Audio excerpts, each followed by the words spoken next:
maio de 2021, mais de 14 milhões de desempregados no Brasil. Como governos, empresas e sociedade civil podem atuar juntos para gerar crescimento e trabalho. Venha conhecer iniciativas concretas para ajudar na recuperação econômica no Festival ODS 2021. Faça sua inscrição e descubra soluções viáveis para problemas complexos. Dias 25 e 26 de maio, online e gratuito.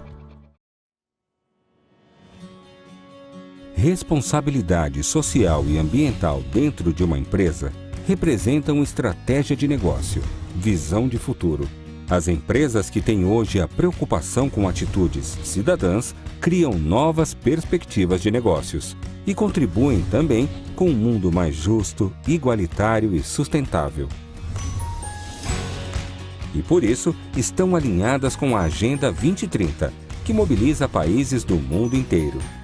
A agenda busca atingir os 17 Objetivos de Desenvolvimento Sustentável, acordados pelos países membros da ONU. Um movimento global que, no Brasil, conta com a contribuição da Estratégia ODS, que mobiliza organizações, universidades e empresas para o alcance desses objetivos em parceria com os municípios brasileiros. Mas, de que forma as empresas podem participar? O primeiro passo é fazer a adesão pelo site da Estratégia ODS. Em seguida, a empresa terá acesso à troca de experiências, conteúdos, publicações, webinars, além de sugestões para incorporar os ODS na estratégia da companhia. Recursos que podem potencializar projetos que vão além dos ganhos financeiros e resultam na sustentabilidade empresarial, posicionamento da marca, satisfação de clientes. A estratégia ODS busca o engajamento de empresas com municípios para o desenvolvimento de iniciativas e projetos que contribuam para o alcance dos ODS a nível subnacional. Além disso, ela se propõe a provocar a reflexão e auxiliar empresas que querem implementar a Agenda 2030 em sua gestão. Com esse trabalho conjunto, as empresas dão um passo à frente. Assumem a corresponsabilidade de garantir direitos dentro da sociedade e sensibilizam colaboradores para a cidadania corporativa em parceria com atores públicos. Faça parte da Estratégia ODS. É a oportunidade para a sua empresa contribuir com a mudança e também de ser parte desse processo global e fazer valer o desenvolvimento sustentável na sociedade e no mundo corporativo. A sua participação faz a diferença.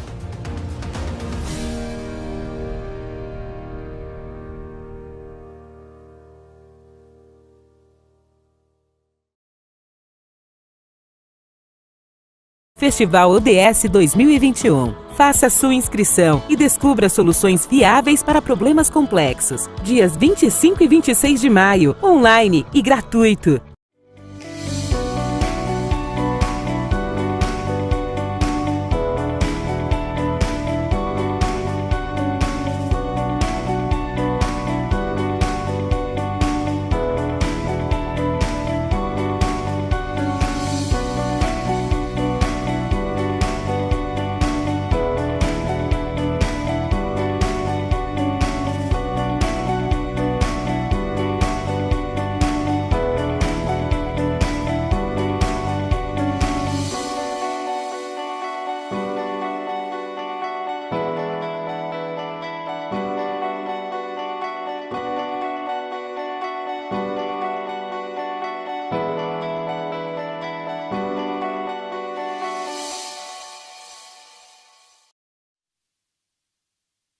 Boa tarde a todos, a todas e a todos.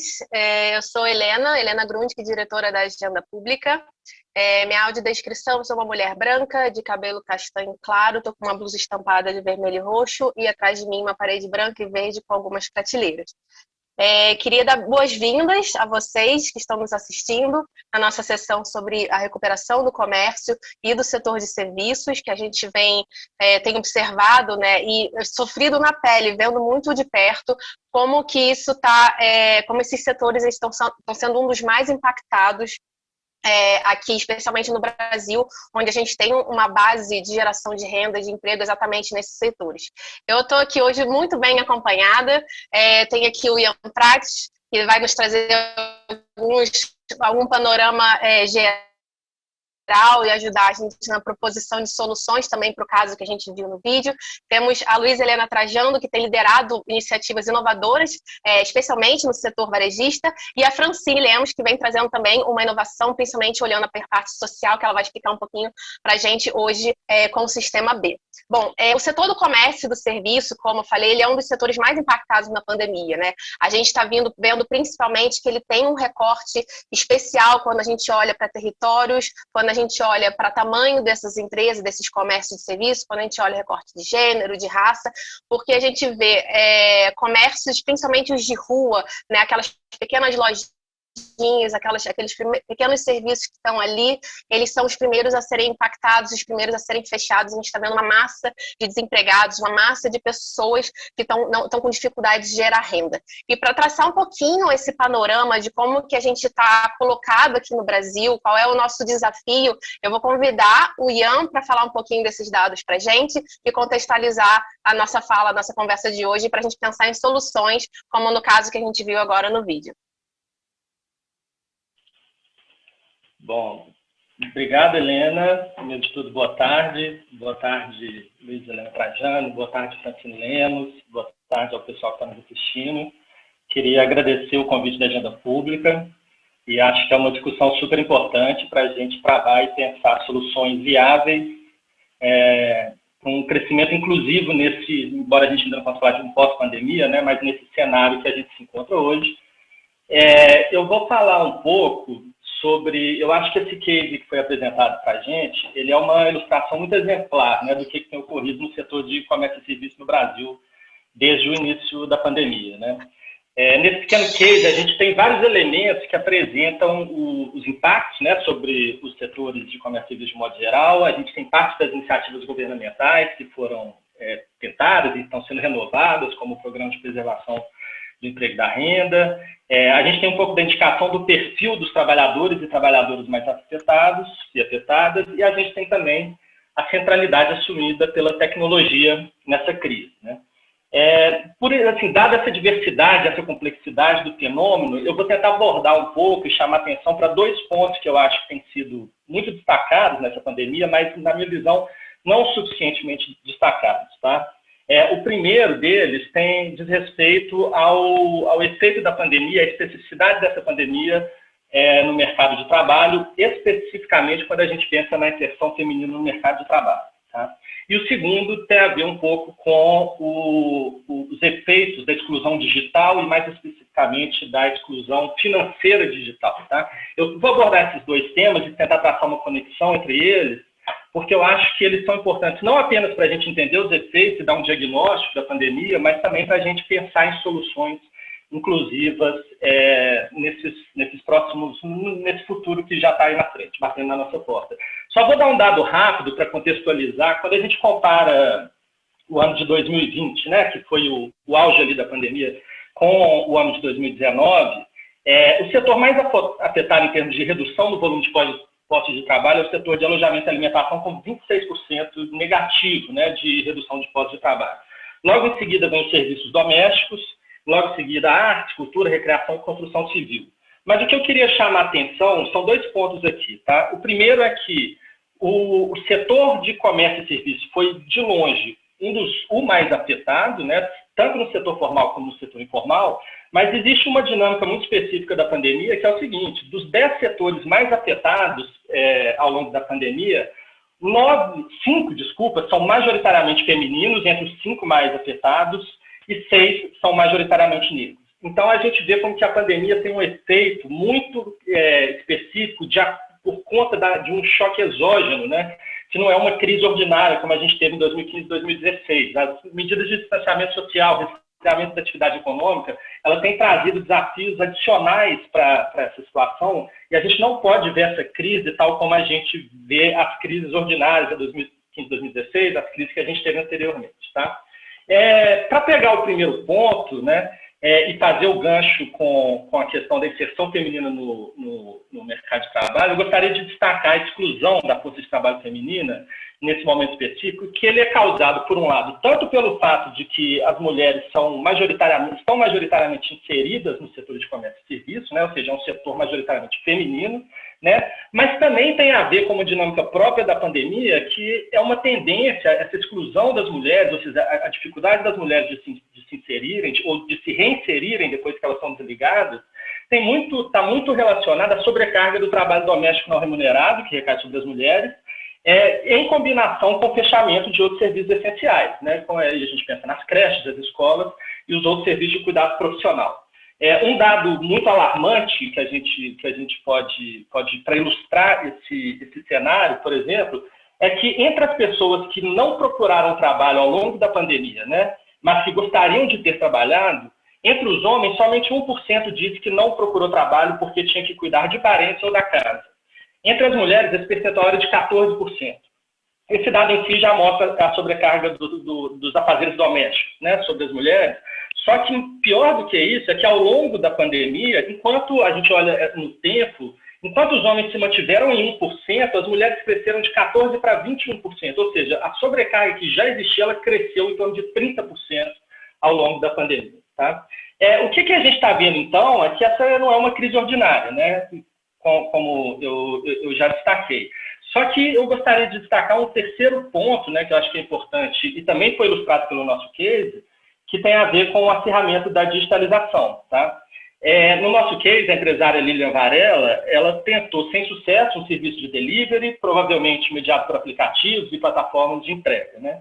Isso em si já mostra as dificuldades inerentes do setor, mas eu gostaria de adicionar um outro ponto, que, diferentemente da Lilian, da nossa personagem, a grande maioria das mulheres empreendedoras ou prestadoras de serviços sequer puderam vislumbrar essa possibilidade por conta do que a gente chama de Gender Digital Divide, ou seja, as desigualdades de gênero no tocante ao acesso às tecnologias de informação e comunicação.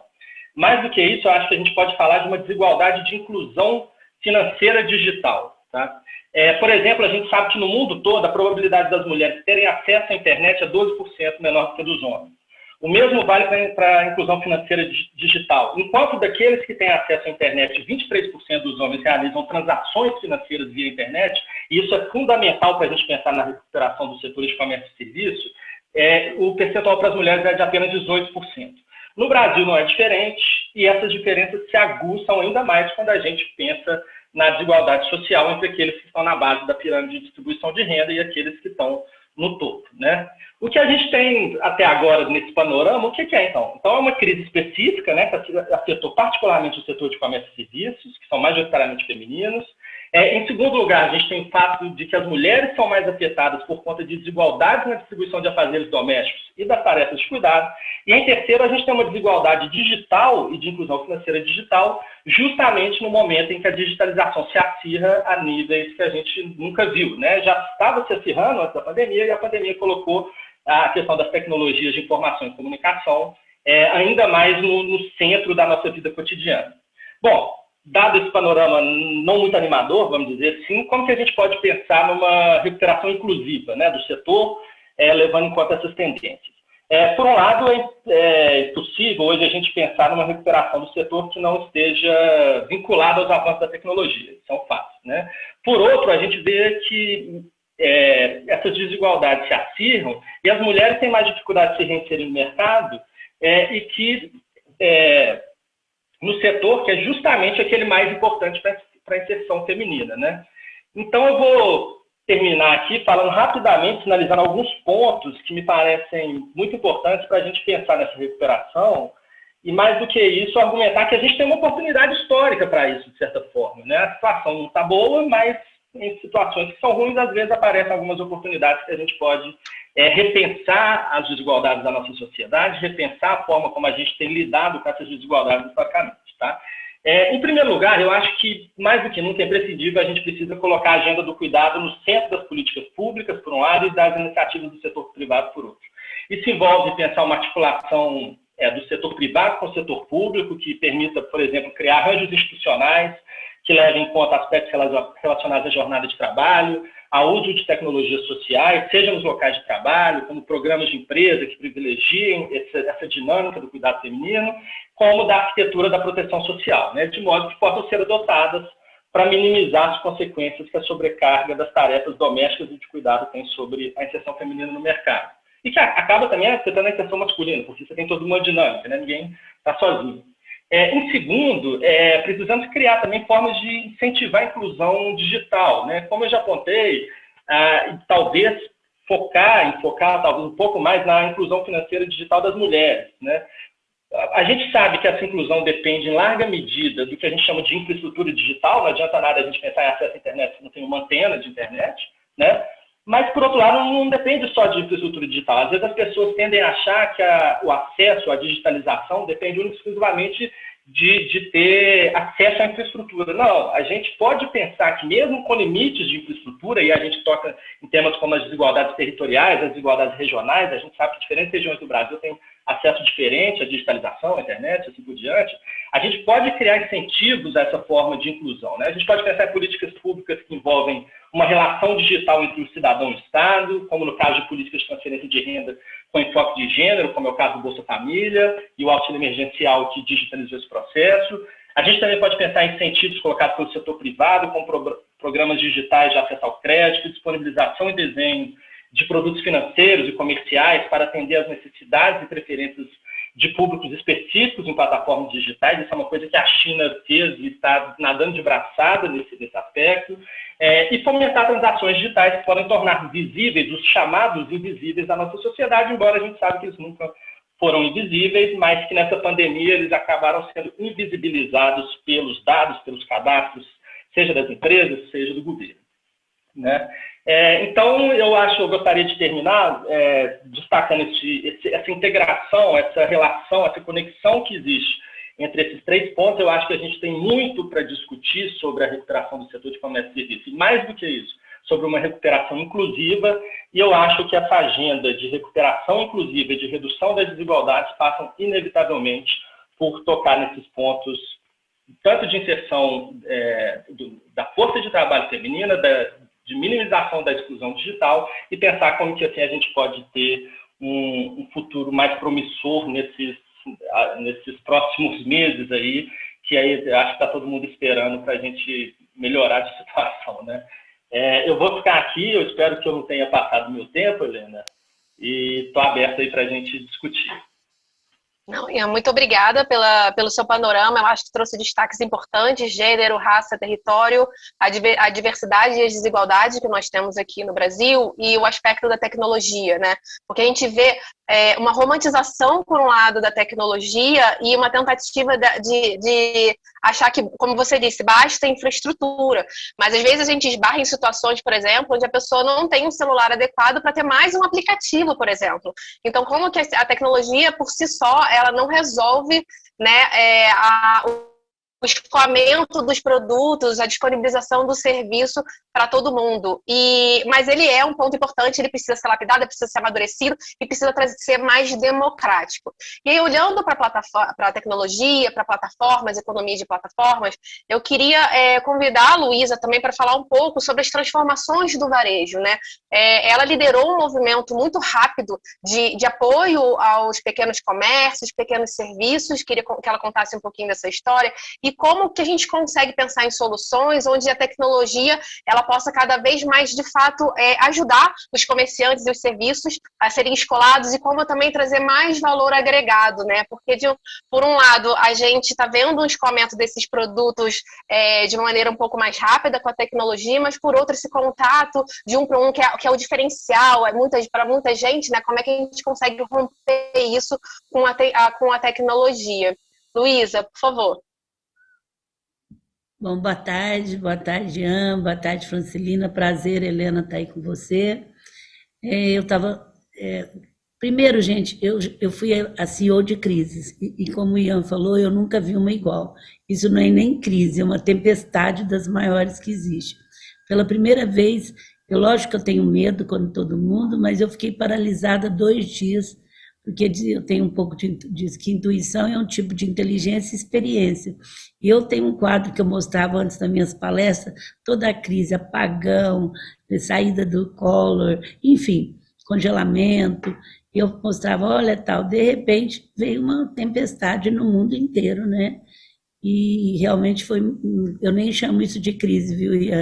É uma coisa muito mais grave do que qualquer crise, porque primeiro afetou o mundo todo, segundo, porque afetou a saúde também junto com o negócio, terceiro, que pegou todo mundo desprevenido, não tem ninguém que esperava. Eu confesso a vocês que em fevereiro eu fui para a Alemanha para lançar o Mulheres do Brasil e nas feiras.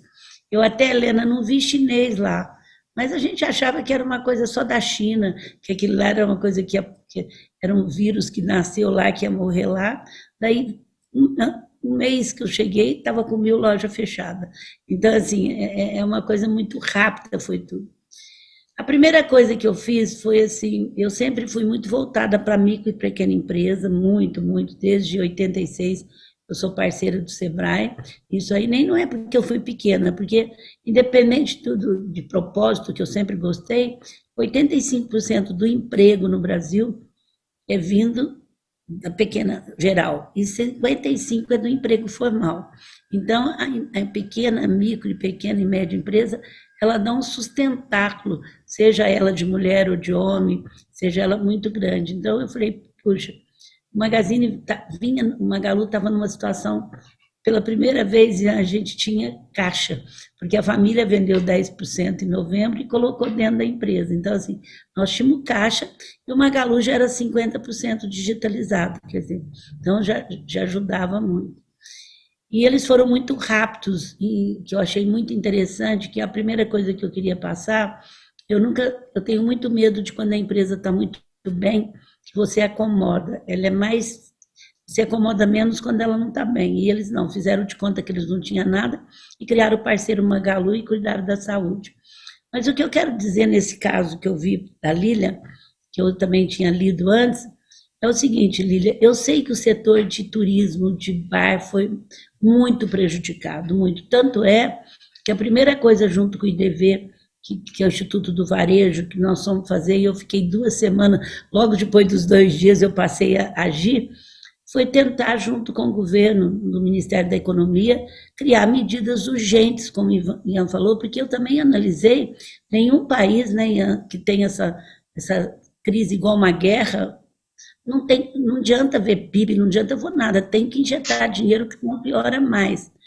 E aí eu confesso para vocês que até foi rápido a parte, e só um serviu para a grande empresa, que era o trabalhista, o resto foi tudo para a pequena.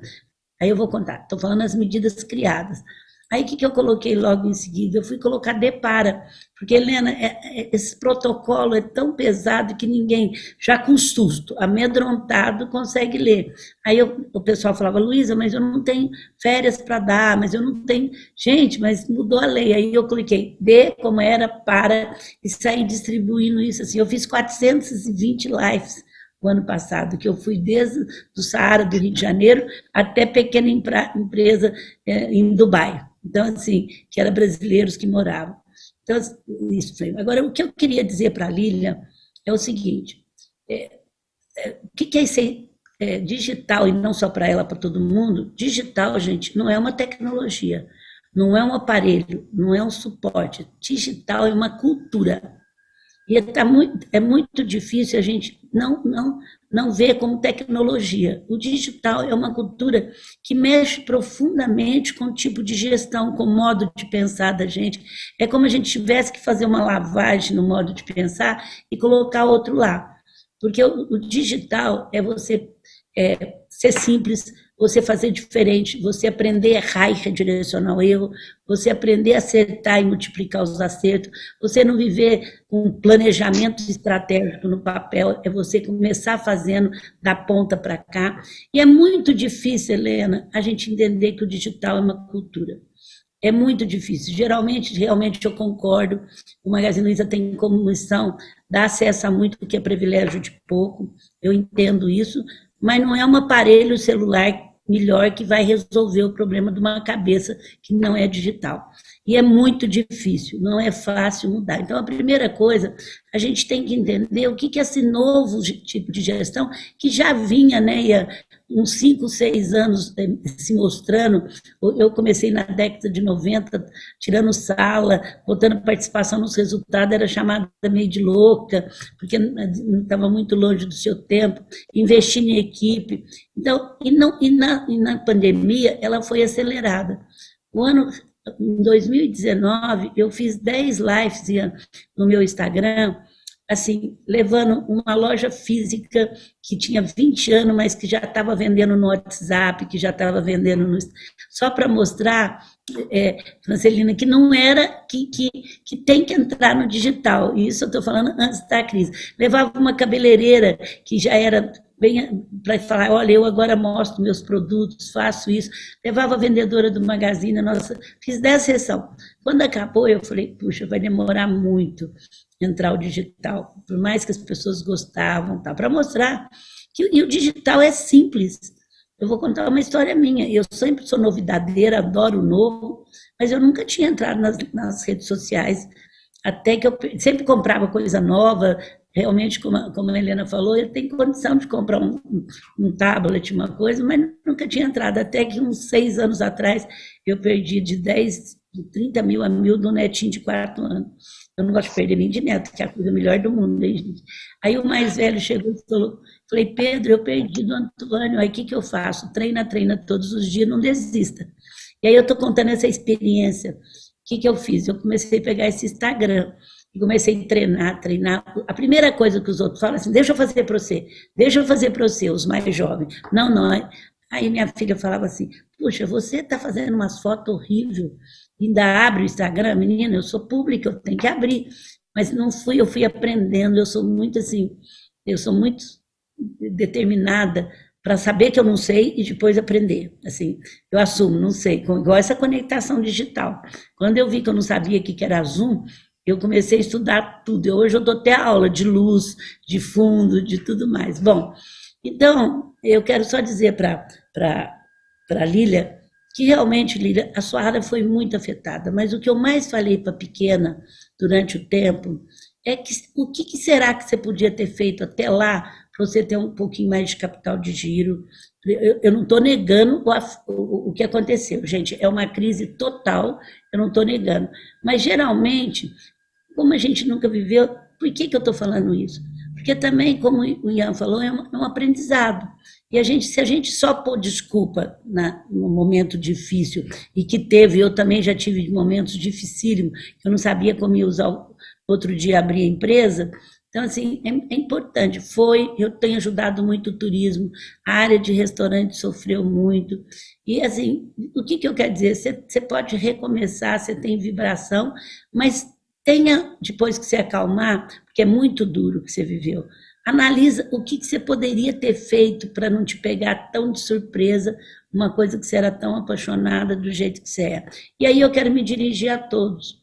Eu acho que tem muitos casos que as pessoas conseguiram se reinventar de outra forma, e eu estou trazendo esses cases muito para um programa que eu estou fazendo, porque se reinventar nessa hora, eu acho que a área de turismo sofreu, bar que não conseguiu fazer o delivery sofreu mais, porque o delivery só dava para pagar o custo, eu entrei profundamente. Então, eu quero dizer para vocês que tudo isso que ele falou, que o Ian falou, é verídico, mas também a gente é do tamanho daquilo que a gente vai atrás. Então, eu acho que a gente tem que ir atrás, tem que aproveitar esses momentos para avaliar. Assim, Lília, tira tudo que foi a crise e fala o que eu poderia ter feito diferente para mim estar mais preparada, não para enfrentar uma pandemia, mas para enfrentar uma crise. O que eu poderia ter feito? E começa de novo. O dono da Apple, ele fez 7 vezes para montar, só que não erra o mesmo erro. E se a gente não acertar e botar sempre desculpa, a gente nunca vai entender o que é. Então, a minha sugestão é que tenha um mercado, e eu tenho uma coisa muito boa para falar para vocês. Por isso que a gente está atacando muita vacina. Minha gente, quando a gente vacinar 70% dessa população, o mercado vai ser uma beleza. Vocês não imaginam, as pessoas estão cansadas de ficar em casa, de não viajar. Os Estados Unidos está abrindo Eles estão pagando $200 só para as pessoas se inscreverem para trabalhar no McDonald's. Você vê como que está. Depois, eu acho que o Brasil vai ter que se unir. Nós temos uma divisão muito grande. Nós temos que fazer um programa para médio e longo prazo do Brasil. Então, não sei se vocês vão me fazer mais uma pergunta, mas eu quero dizer que, para mim, está sendo um aprendizado. E outra coisa, quando começou a crise, como começou a pandemia, eu falava para a Roberta, nós não sabemos nada, tudo vai mudar. A agenda, a forma da gente fazer, a forma da gente dar palestra, a forma da gente fazer reunião, o meu conselho, tudo vai mudar. Então, vamos entender que a gente não sabe. Até nos 15 primeiros dias ela ficou assustada. E aí, quando eu entrava, Francine, naqueles reuniões com o presidente, com não sei o que, começava, olha, porque vai acontecer isso, vai acontecer aquilo. Eu escutava os 5 primeiros meses, escutava e falava, olha, você anota aí, porque se der certo, você vai virar cartomante, você não é mais nada. Porque ninguém sabia nada, nem os médicos sabiam nada. Era uma coisa que mudou totalmente. Eu tenho certeza que o físico vai voltar. Hoje eu estou na empresa, a gente trabalha terça, quarta e quinta, lógico que cabe. Nós mudamos para um prédio que cabe 6 mil pessoas, nós estamos trabalhando em 150, então fazendo o teste, mas é uma delícia quando a gente tem que sair de casa também. A gente cansou de ficar atrás de uma mesa, então é uma delícia quando a gente vê gente, mesmo que for pouco. Vai voltar, mas também nunca eu vou fazer uma reunião de conselho para chamar os conselheiros aqui para discutir um balanço, porque a gente viu que isso pode fazer à distância. Mas eu vou ter que chamar para fazer planejamento estratégico, para ter cola, para ter isso. Então, eu só quero deixar essa mensagem final. Realmente, o mundo para a mulher é mais difícil, mas agora está chegando o nosso momento, Ian. O nosso momento está chegando. Quando eu falava em cota em conselho, eu quase apanhava das próprias mulheres. Agora eu vou contar para vocês. A gente é sócio de uma empresa que chama a BNP Paribas. O Ian sabe que é um dos principais bancos da Europa. Eles são tradicional. Nós somos sócia da Cardiff, que é uma pequena, é uma seguradora lá dentro, e nós somos sócios aqui no Brasil. Esses dias o vice-presidente quis falar comigo, o Frederico, vice-presidente francês, e porque ele ia tirar o presidente da Alemanha daqui e ia levar embora. Ele começou a reunião dizendo assim, eu nem acredito, Franciline, Helena e mulheres que estão nos assistindo. Ele começou dizendo, olha, não é um simples movimento, é porque nós vamos pôr 6 mulheres no board. E esse movimento representa... Eu nunca esperava, então também assim, é muito importante saber que o nosso ciclo está mudando. Esses dias uma reunião, olha, essa lei vai atrapalhar mulheres, vai faltar emprego para mulher, num conselho que estou só eu de mulher. Eu falei, se preparem, vocês é que vão ter que ir atrás de mulher. Ainda brinquei, como o Marcelo, foi nosso CEO, vai ter cota para homem. Então, assim, a gente tem que realmente entender que o que nós éramos há 2 anos atrás, a gente não é. Agora, o que é mais triste, que é para homem e para mulher, é a desigualdade social desse país, é a falta de oportunidade, que aí eu digo para vocês, é uma responsabilidade de todos. É muito triste a gente ver o que nós vemos, e as pessoas estão mais pobres, passando mais fome, e não é só do governo, é uma responsabilidade de todos. Obrigada, Helena. Obrigada, Luísa. Palavras muito inspiradoras, né, para a gente continuar sendo otimista e não, também já com algumas soluções. É verdade o que eu estou falando. É realista. E eu ia estar falando, o nosso momento não está chegando, ele já chegou, né? Tanto que essa mesa aqui é composta por maioria de mulheres. E um ponto que você falou que eu acho que é super interessante, olhando para o nosso caso, é sobre o desenvolvimento das nossas habilidades, né? Então, essa incerteza que a gente está enfrentando hoje, como você falou, ela vai ser para sempre. Né? A gente não estava preparado, então o que a gente consegue aprender? A gente tem que aprender que a gente precisa viver com essas incertezas e lidar com elas para tirar esses aprendizados. Né?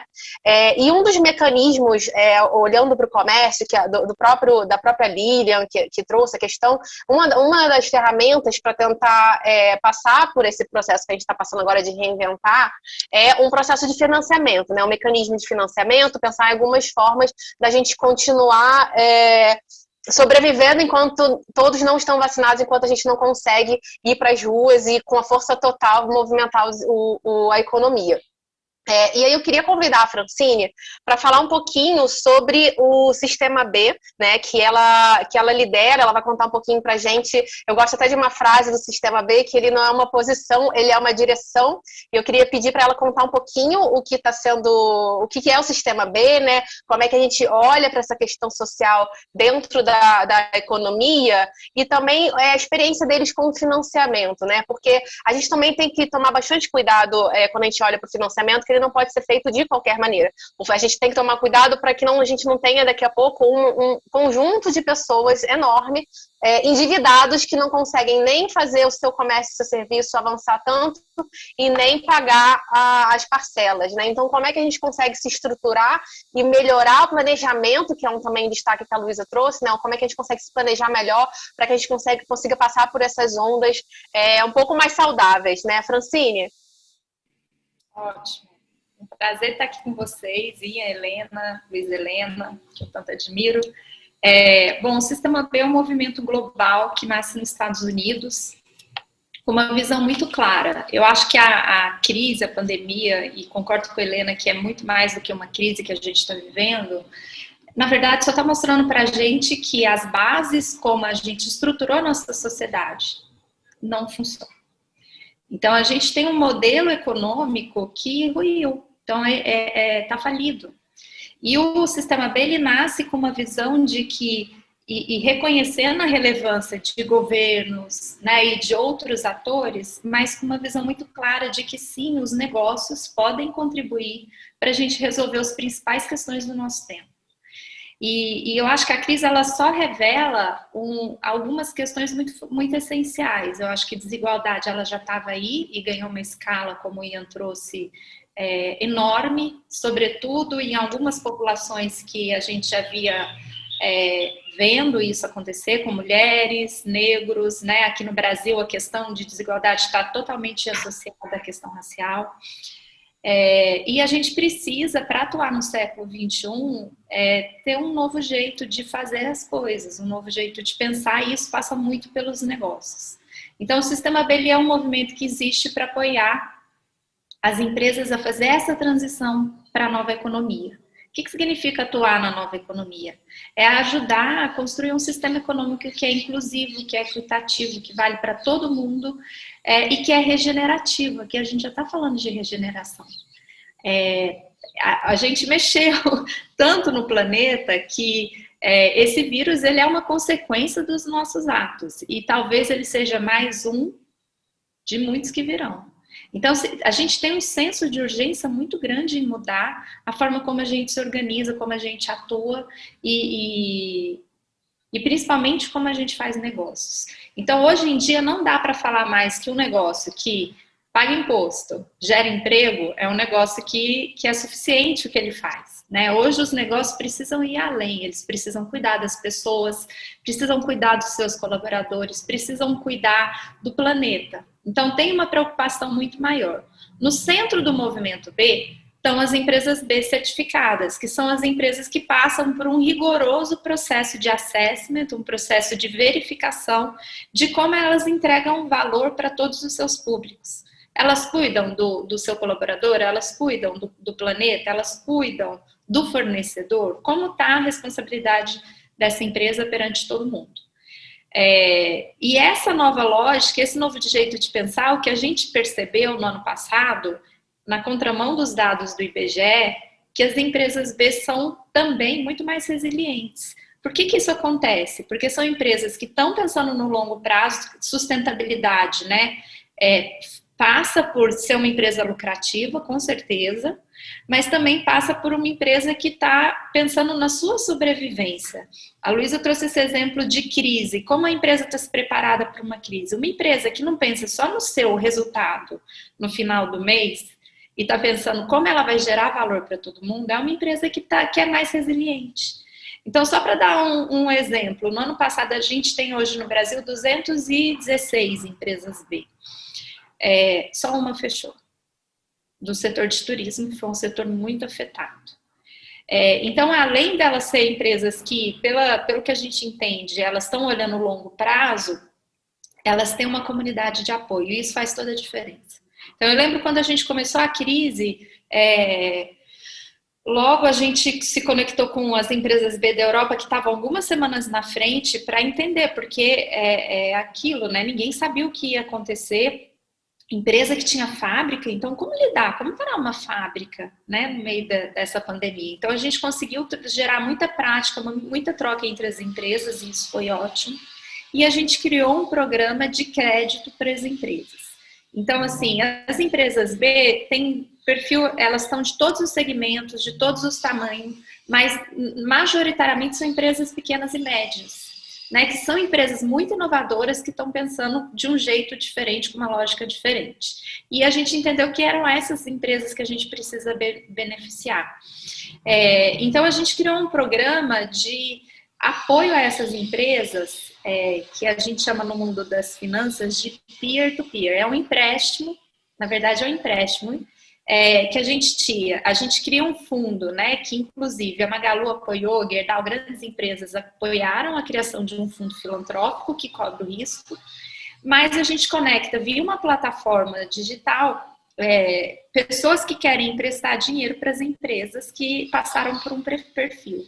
O que a gente vê é que, assim, dinheiro disponível existe para apoiar essas empresas, mas as empresas não estavam conseguindo acessar o crédito, porque quando elas entram toda numa lista, num processo aí de instituições financeiras mais sólidas, elas passam por uma verificação de risco que geralmente elas não conseguem acessar. E o que o empreendedor precisa, que a gente notou? Quando a gente sentou para conversar com ele, né, a gente fez isso em parceria, foi o Sistema B, a TRE investindo com causas, Dínamo e o Capitalismo Consciente. Quando as empresas elas chegam por meio de uma rede, você tem primeiro que tem uma indicação de alguém que conhece, né? É muito difícil a empresa, a não ser que ela tenha uma necessidade muito grande, ou tenha passado por alguma questão, não pagar de volta o dinheiro. Isso a gente já percebeu. Segundo, que numa conversa muito mais próxima, a gente conseguia entender qual que era a necessidade da empresa.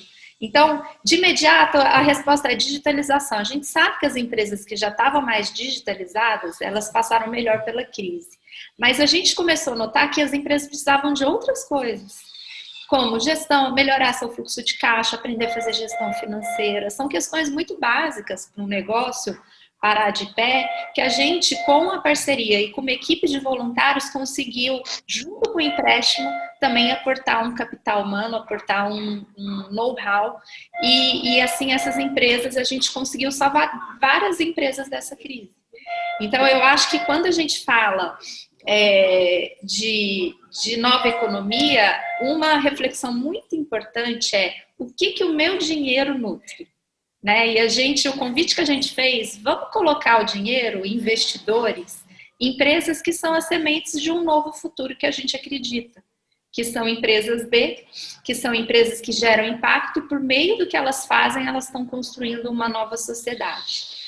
Então, eu fico muito feliz de trazer os resultados. A gente conseguiu apoiar mais de 40 empresas. É uma iniciativa pequena, se a gente pensa no tamanho do Brasil, mas que eu acho que deu resultados incríveis e salvou negócios que, com certeza, vão sair de uma outra forma e vão ajudar a gerar empregos na direção que a gente precisa e que a gente acredita como Sistema B. E aí, comentando um pouco a frase que você trouxe, por que a gente diz, né, quando a empresa se certifica, que é um trabalho intenso, ela precisa comprovar todas as suas práticas por um órgão terceiro, assim, é um processo super difícil para conseguir se certificar. A gente, depois que elas ganham o selo, a gente fala, calma, só começou. Porque uma vez que a empresa, ela entende como gerar impacto, que a gente percebe que as empresas que se recertificam, e elas precisam, para continuar com o selo, elas têm que se recertificar a cada 3 anos, toda a empresa aumenta a pontuação. É super interessante, porque abre um leque e a gente vê que elas querem cada vez gerar mais impacto positivo. Então, é muito bonito de ver e não existe empresa perfeita, né? Mas existe uma busca. Então, é uma direção, é algo que as empresas precisam almejar a querer gerar cada vez mais impacto positivo. E não é só uma busca refletindo, né? Essa é uma busca que a gente começa a agir hoje como você bem falou, porque as soluções, elas, quando você pensa num problema, é um problema público, é um problema complexo, mas não dá para a gente ficar na reflexão somente, a gente precisa agir e precisa agir hoje para a gente poder alcançar de fato uma recuperação econômica que seja inclusiva, que seja transversal a todos os nossos setores, né? Você falou bem sobre essa oportunidade que a gente está tendo de redirecionar o que para a gente significa crescimento econômico, que é um crescimento econômico que não pode ser mensurado somente pelo PIB, somente mensurado pelo lucro por si, né? A gente precisa olhar que a prosperidade, ela precisa estar com a igualdade de oportunidades para todos, seja mulher, seja pessoa negra, seja toda a diversidade que nós temos na nossa população.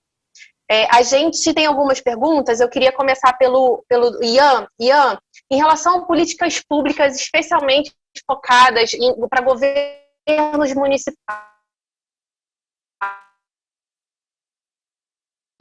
a gente sabe que os governos municipais, eles são estadual e o municipal. A gente está num processo um pouco descoordenado das ações de combate aos impactos negativos da pandemia, e o governo municipal, né, as prefeituras estão ali com as pessoas batendo na porta, seja para agenda sanitária, seja para proteção social e seja pela demanda também de apoio ao comércio e ao serviço. Que tipo de políticas públicas da esfera de governo municipal poderiam ser pensadas para poder ajudar pessoas como a Lilian, que estão nessa situação tão delicada? Eu respondo agora ou a gente faz uma rodada? Pode responder essa direto? Pode responder sim, aí eu passo as outras duas perguntas depois.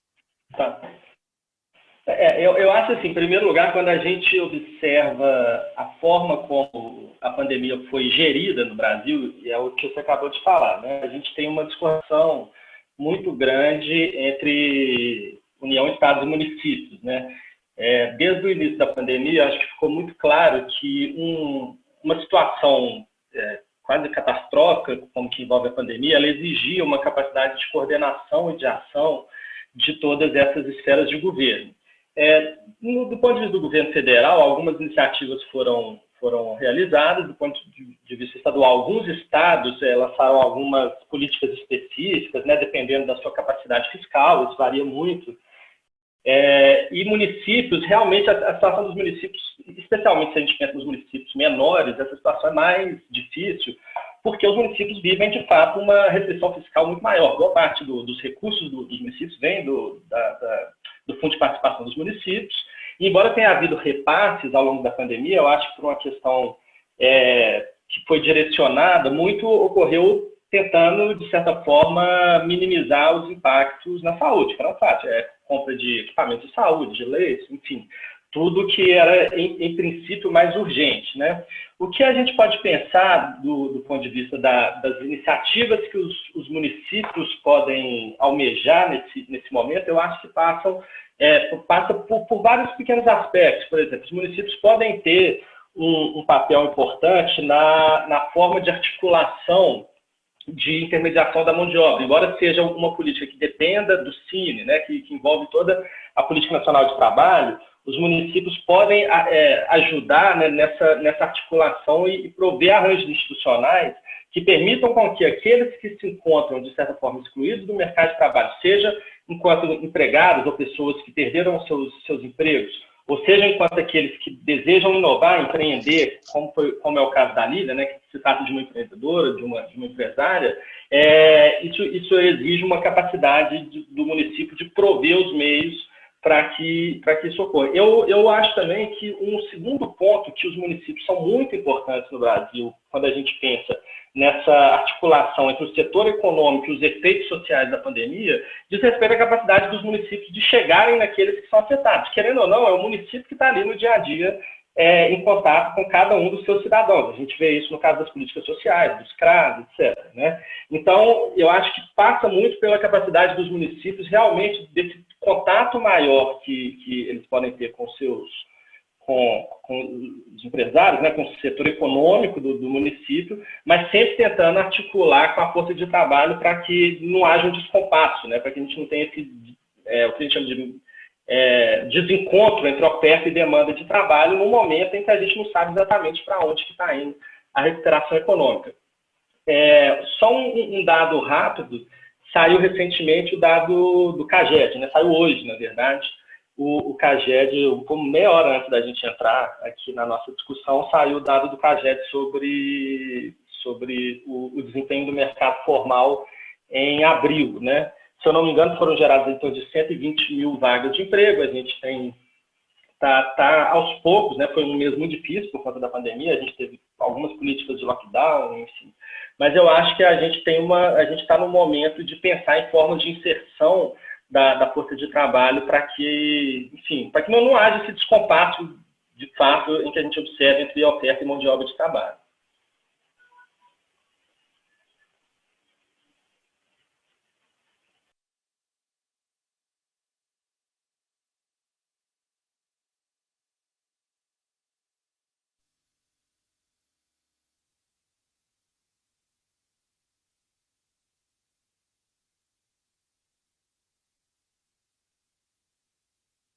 Oi, já voltei? Voltou. Ah, desculpa, gente, a internet aqui deu uma caída. Bom, obrigada, Ian. Eu tenho uma pergunta também, a gente ainda tem alguns minutinhos, que é uma pergunta de uma pessoa que está assistindo também a gente, que fala sobre educação empreendedora. Se o problema do empreendedorismo ainda é educação empreendedora, e se você concorda, Luísa?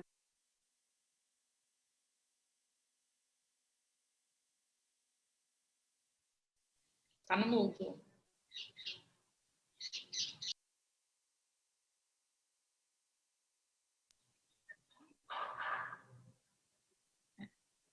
Luísa, você tá no mudo. Nossa, eu desligo e esqueço. A pandemia, assim, capacitação é uma coisa importantíssima, não resta a menor dúvida.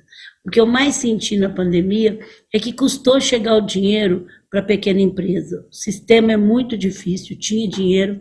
Eu até estou com uma ideia de descentralizar isso, estou junto com o Sebrae, com uma porção de gente, para levar esse crédito score, essas coisas para a ponta, também com muita disciplina.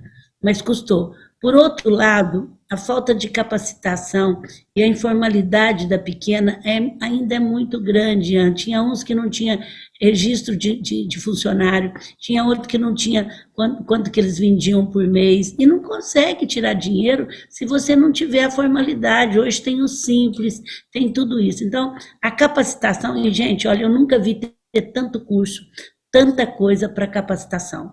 Tem fluxo de caixa que quebra uma empresa com zero, tem todo tipo, o Sebrae, o Senac tem. Então, a gente tem que fazer uma trilha do que a gente conhece e capacitar e pôr na prática, capacitar e pôr na caixa. É indispensável a capacitação. Só o dinheiro não resolve. A capacitação também, sem o dinheiro, não resolve. Então, tem que ter esse equilíbrio, que eu sempre busquei essa balança na minha vida, é capacitar e fazer, capacitar e colocar na prática. Porque eu falo assim, não adianta pôr dinheiro, vamos pensar um coador de café furado, e que sai embaixo. Então, a gente tem que aprender a fazer essas coisas. É importante, isso eu digo para vocês, tem coisas muito boas, baratas, ou sem custo, mas para isso eu preciso criar uma trilha para o empreendedor, para ele, do que ele precisa aprender em cada momento da sua vida. Eu acho que é muito importante isso.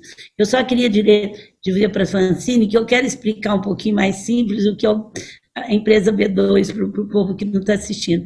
E nada melhor do que uma coisa quando ela chega no seu tempo. Então, você entra na bolsa e quando você luta para estar na empresa B2, o que é isso? Você passa até ser...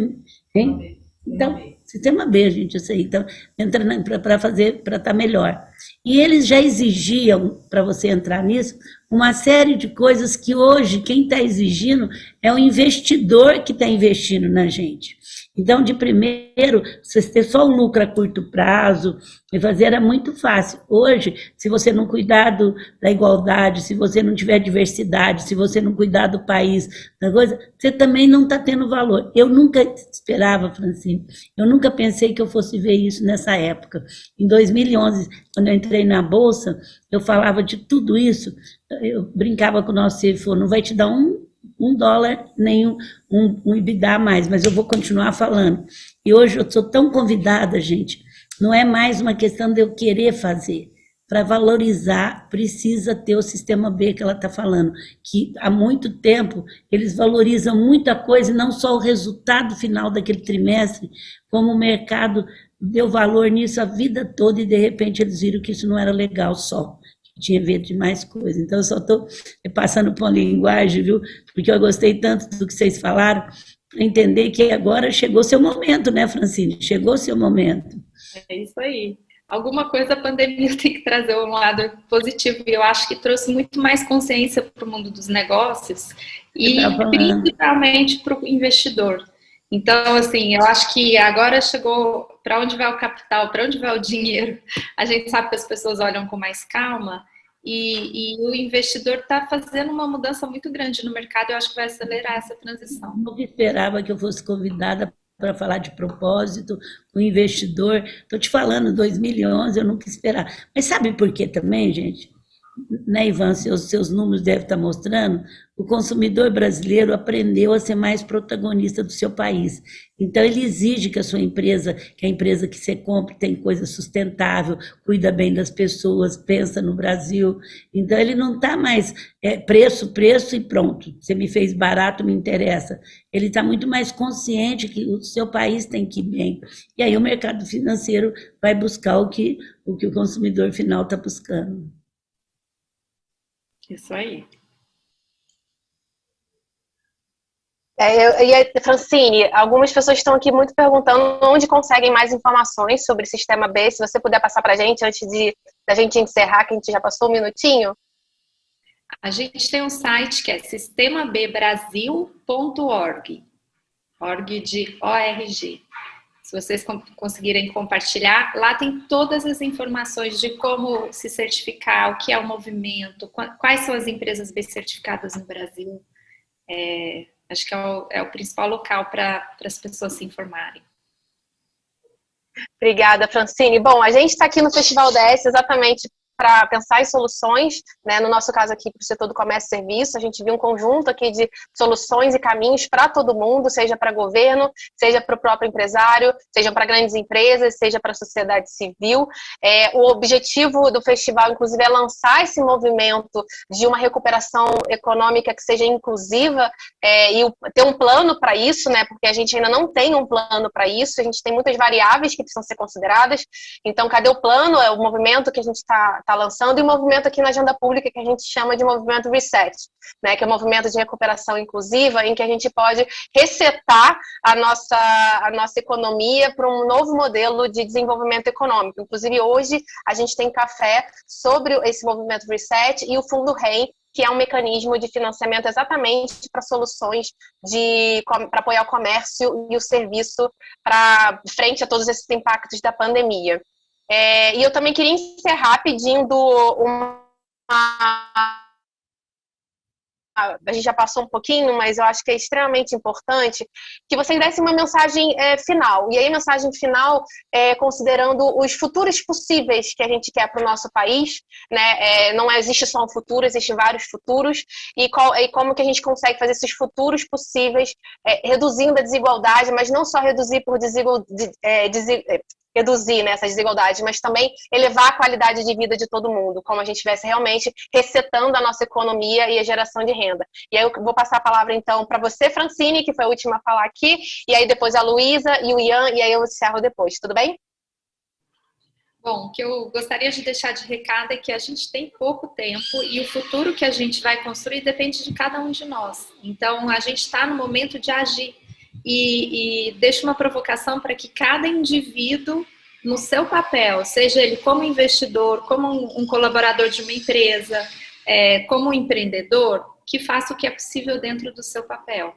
E eu acho que se a gente pensa junto num movimento que inclua, né, todas as pessoas e o planeta, a gente consegue criar uma nova realidade.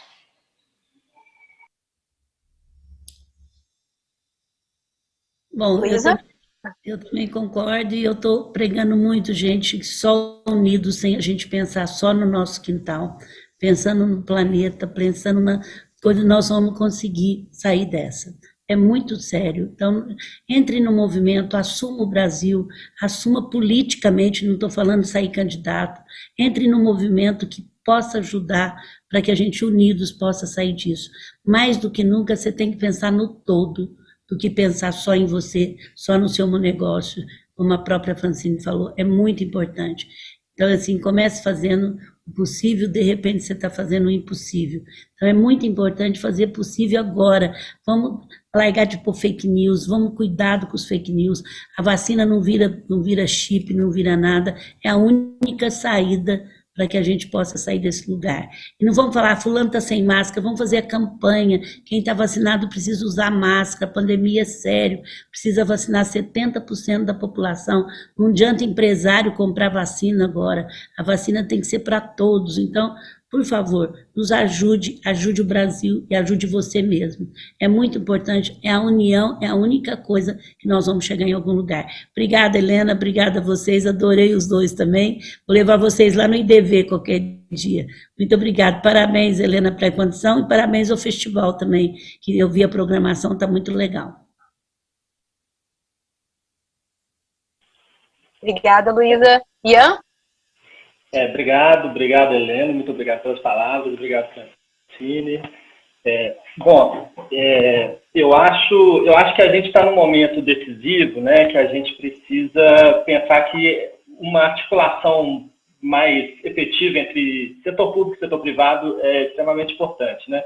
A gente está vivendo uma situação em que o Brasil está batendo recorde de novo em pobreza, em miséria, em desemprego. Enfim, a gente precisa pensar no fortalecimento do nosso sistema de proteção social, por um lado, isso envolve o governo federal, estadual, municipal, mas eu acho que, por outro lado também, do ponto de vista dos negócios e da iniciativa privada, a gente também tem que pensar em como a iniciativa privada pode contribuir para a redução das desigualdades. Aí eu gostaria de plantar uma semente, julgar uma ideia de que no mundo inteiro está cada vez mais forte a ideia de se prover e se pensar em salário digno, né?